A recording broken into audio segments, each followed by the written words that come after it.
আজকে আমি ফ্রেজ এবং ইডিয়ম সম্পর্কে আলোচনা করব। তো আমার ভিডিওটি প্রথম থেকে শেষ অবধি দেখবে, কারণ ধৈর্য না ধরলে শিখতে পারবে না। শিখতে হলে ধৈর্য ধরতে হয়। আর আমি এখানে কয়েকটি ফ্রেজ এবং ইডিয়ম দিয়ে দিচ্ছি, যেগুলি ভালো করে শিখে রাখবে। কারণ ফ্রেজ এবং ইডিয়ম এগুলি সরাসরি মনে না রাখলে এগুলির ব্যবহার করতে অসুবিধা হয়। তো প্রথমে আমি এখানে ফ্রেজ বা শব্দগুচ্ছ হচ্ছে কতগুলি শব্দ একসঙ্গে গুচ্ছ হিসাবে ব্যবহার হয়।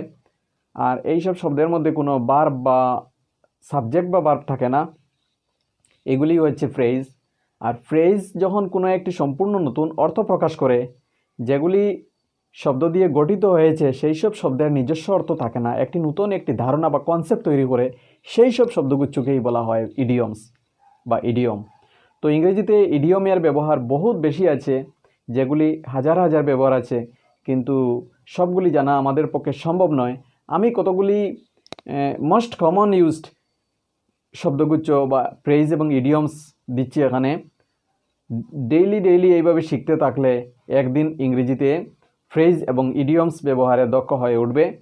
কারণ ইংরেজি ভাষা বলতে গেলে বা শুনতে গেলে বা বুঝতে গেলে আমাদের কি হয়, আমাদের ফ্রেজ এবং ইডিয়ম ভালো করে জানতে হয়। তো আমাদের বহুত ব্যবহৃত ফ্রেজ এবং ইডিয়মের মধ্যে কয়েকটি আজকে এখানে দিচ্ছি। এগুলি হচ্ছে প্রথমে part and parcel. Part and parcel, PART, part and parcel, PARCEL, PARCEL, parcel. Part and parcel শব্দের অর্থ হচ্ছে অবিচ্ছেদ্য অঙ্গ। শব্দের কোনো অর্থ নয়। পার্ট অ্যান্ড পার্সেল ইডিয়মসটির অর্থ হচ্ছে অবিচ্ছেদ্য অঙ্গ। পার্ট অ্যান্ড পার্সেল এর অর্থ হচ্ছে অবিচ্ছেদ্য অঙ্গ এই ইডিয়মের।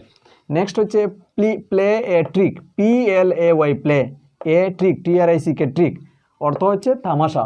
এই ইডিয়মসের অর্থ হচ্ছে তামাশা, প্লে এ ট্রিক। নেক্সট হচ্ছে PLAY, play the truant, TRUANT, truant. Play the truant অর্থ হচ্ছে স্কুল হইতে পালানো। প্লে দি ট্রুয়েন্ট অর্থ হচ্ছে স্কুল হইতে পালানো। প্লে দি ট্রুয়েন্ট হচ্ছে স্কুল হইতে পালানো, TRUANT, ট্রুয়েন্ট। তারপর হচ্ছে প্রস and cons, PROS, pros and CONS, cons. Pros and cons শব্দের অর্থ, প্রস অ্যান্ড কনস অর্থ হচ্ছে পুঙ্খানুপুঙ্খভাবে।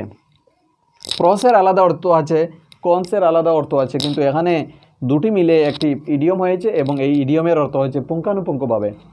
Next put and to, PUT, put END and TO2, put and to হচ্ছে শেষ করা। পুট অ্যান্ড টু মানে হচ্ছে শেষ করা। তারপর rain, cats and dogs, RAIN, rain, cats, CATS, cats, and DOGS, dogs. Rain, cats and dogs অর্থ হচ্ছে অবিরাম বর্ষণ হওয়া বা অবিরাম বৃষ্টি হওয়া, মুষলধারে বৃষ্টি হওয়া। Next rainy day, RAINY, rainy, DAY, rainy day অর্থ হচ্ছে কঠিন দিন। রেইনি ডে মানে হচ্ছে কঠিন দিন। তারপর red letter day, RED, red, LETTER, red letter, DOY, day. Red letter day অর্থ হচ্ছে, রেড লেটার ডে হচ্ছে শুভ দিন। রেড লেটার ডে শুভ দিন বা স্মরণীয় দিন। Rhyme, RHYME, rhyme or reason.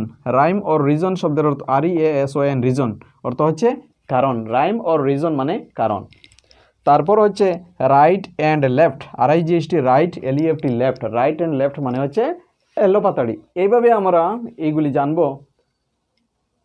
ভিডিওটি ভালো লাগলে একটি লাইক দিয়ে দেবে, আর প্রতিটি ভিডিও পাওয়ার জন্য আমার চ্যানেলটি সাবস্ক্রাইব করবে, আর ধৈর্য ধরে শিখবে এগুলি, তখন ইংরেজিতে দক্ষ হবে।